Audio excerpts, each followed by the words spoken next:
Hello! This publication is dedicated to one of the most popular monsters in mythology, the Minotaur. I will try to prove that his awfulness is greatly exaggerated. There are darker characters in this story. And I am announcing the second round of the competition for the scariest monster. Write in the comments the name of the character who will seem to you the most terrible. You probably know that the Minotaur looked like a man with a bull's head. He lived in a labyrinth in Crete, and young men and women were sacrificed to him. But I want to start my story not about the Minotaur himself, but with his parents. Despite the fact that the name of the monster translates as the Bull of Minos, it has a rather distant relation to King Minos.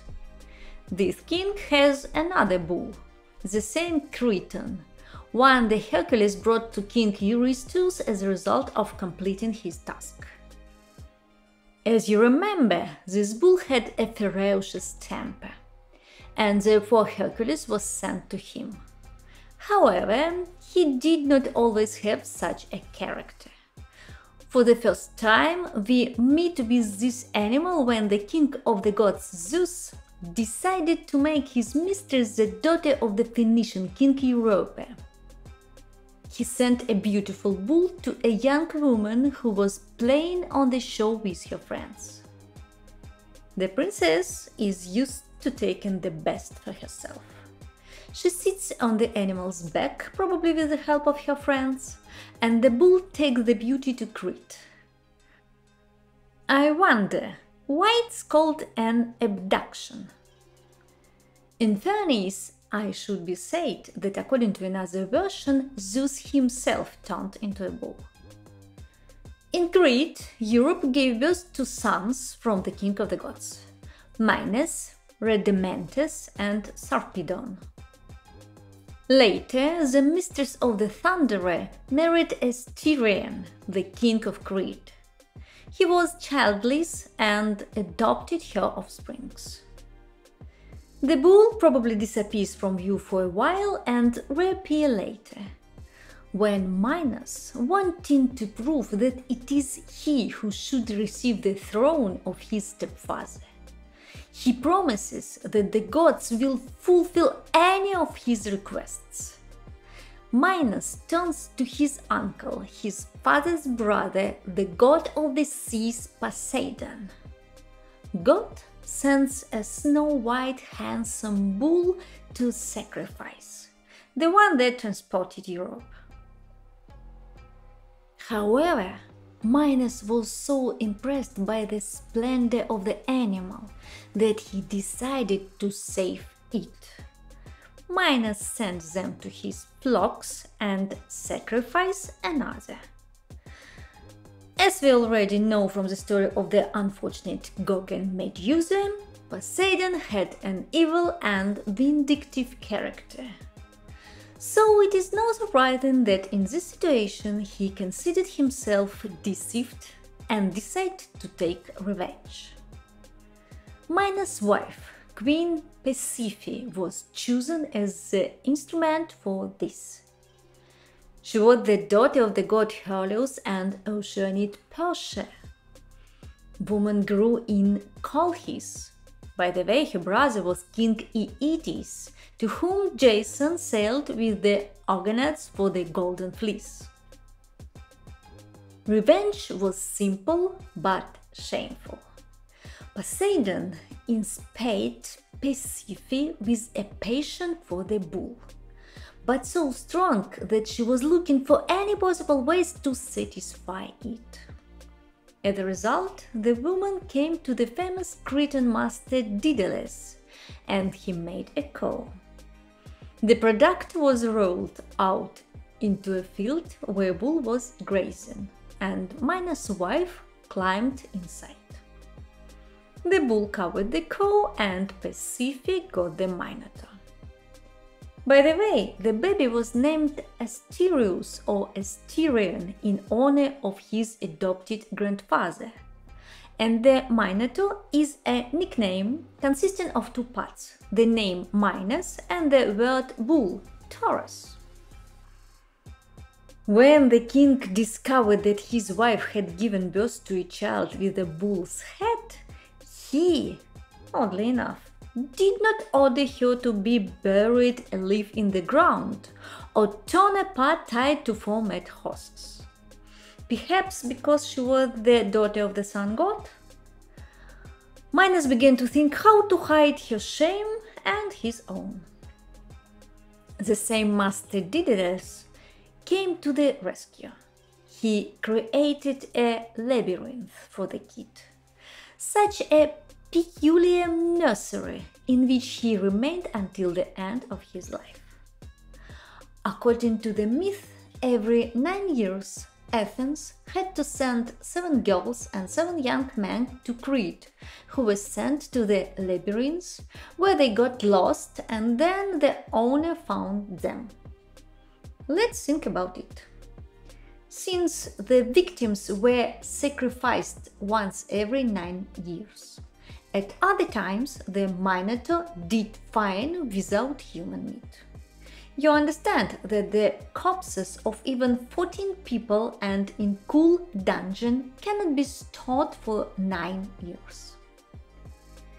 And there are no facts confirming that the Minotaur ate people.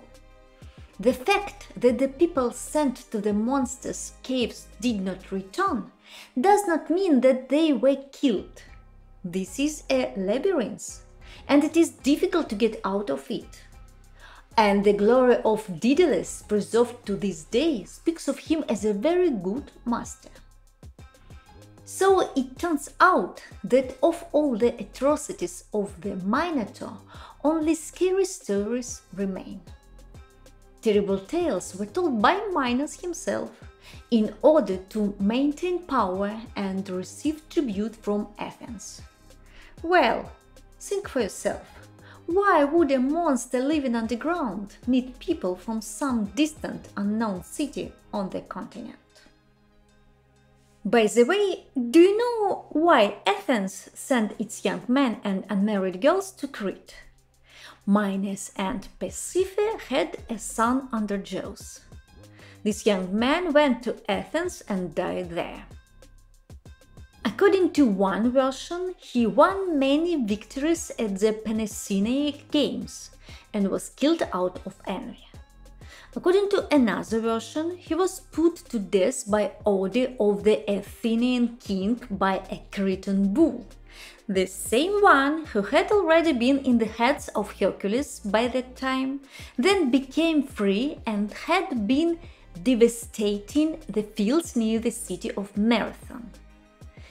It is very interesting. How could some king order an angry bull of gods? The latest version offers a banal death from drunkenness, but in Athens. Let's try to put all these stories into one. Androgeus went to Athens, won a lot of prizes at the games, decided to celebrate with a lot of wine. Then, in need, he went out into the air, and there an angry bull came running from the marathon. You know, for a rabid dog 100 versts is not a hook, and 40 kilometers for a rabid bull even more so. But Minos did not believe in the accident and led his troops to Athens. After the victory, he imposed tribute, and in order to be more afraid, he also told about the Minotaur and about the fact that he eats human meat. When the tribute went to Crete for the third time, Theseus, the son of Athenian king Aegeus, bullied the sheep. He told his father that he did not want to rule a gnome that pays tribute to its enemies with living people. The ships set off under black sails, but the prince promised that if he could kill the monster, he would raise white ones on the way back. Those who arrived on the Crete the usual, were sent to the labyrinths without weapons. While they were being transported from the ships to the entrance of the labyrinths, the king's daughter Ariadne, the sister of Androgeus and the Minotaur, had enough time to fall in love with Thetis. Probably using her power, she was able to communicate with the young man and negotiate. The girl, on the advice of the creator of labyrinths, Daedalus, gave Theseus a ball of thread that had to be tied at the entrance so that later it would be possible to return back. The same Daedalus said that a young man needs to go forward and down, without turning anywhere. In response, Theseus promised that if he won, he would take the girl with him. It was problematic for her to stay on the island after such a betrayal of her father. The hero followed the instruction of Ariadne and Daedalus and found the sleeping Minotaur. As the Athenians who escaped later told, a battle took place, and Theseus killed the monster either with his bare hands or with a sword hidden in his clothes. And there were no other witnesses besides them.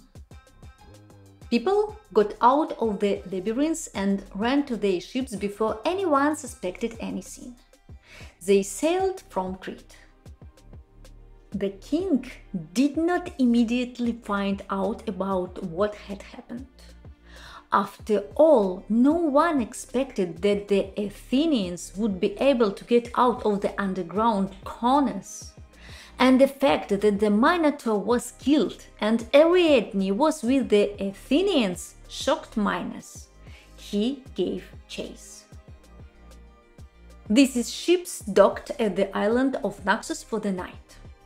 In the morning, the whole team quietly sailed away while the princess remained at the mercy of Morpheus. Of course, this can be understood. He was saving his own and he left the girl. Who cares? If it wasn't for her, the hero would have rotted alive in the dungeons of the labyrinths. Fortunately, the god Dionysus was the first to discover Ariadne and married her. Theseus successfully got home, but forgot to change the sails. And his dad, seeing the black color on the ships, jumped into the sea. Since then it was being called the Aegean. You can check on the map. As you can see, in the old story with the monster Minotaur, his role is very insignificant. There are so many different peoples, heroes and gods around him who, in my opinion, pretend to be a monster much more than he really is. Write in the comments who you think is the most important monster in this Greek myth. Don't forget to subscribe to my channel. Please like this video. If you find any mistakes in my English, please write to me in the comments. Thank you for your attention.